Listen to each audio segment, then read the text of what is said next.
All right, what's up everyone? How we doing? So I want to take the time here because we're about to go hit some field work here in a minute to talk a little bit about how we progress barefoot exercise and our bounding and those movements here.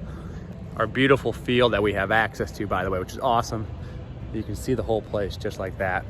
But the idea is that during our progression, we can make two assumptions. One, that is the athlete hasn't been exposed to barefoot training. And this assumption can easily be answered by just asking them. But you could also make kind of the, I guess, part B to that same assumption is that they're not ready for barefoot training, regardless, maybe they've done it in the past, just based on their general exposure to plyometrics. Have they done much plyometrics? Yeah, they've done barefoot training where they're doing some walking and skipping, but that's not really that demanding. Even though any kind of barefoot training is typically pretty demanding, it's not the same as actually taking it as an emphasis. And the second assumption is that if the athlete does do these kind of barefoot training methods without previous readiness, that you're more inclined to have some type of overuse injury because, well, barefoot training removes the surface and padding of a shoe, and so therefore makes it higher probability that something, well, due to overload that you're not able to handle could take place. In other words, an injury. And so the way we progress this is that we first start with all of our quote unquote future barefoot training with our shoes on. And then once I feel comfortable that the movements are being done appropriately, the movements are being done with nice fluidity and actually done with the proper stiffness through the ankle, then we progress our lowest level movements that we do with our shoes to barefoot.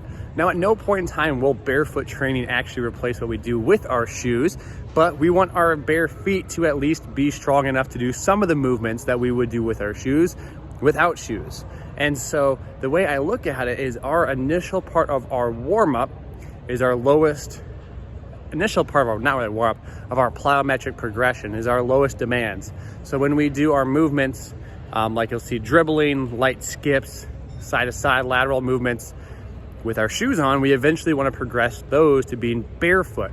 So our first stage of progression that we're going through right now isn't doing them at 100%, but doing them at about 60 and 70% effort, then putting our shoes on and going into more near maximal efforts with the goal of eventually being able to do that entirely without our shoes on in the first place.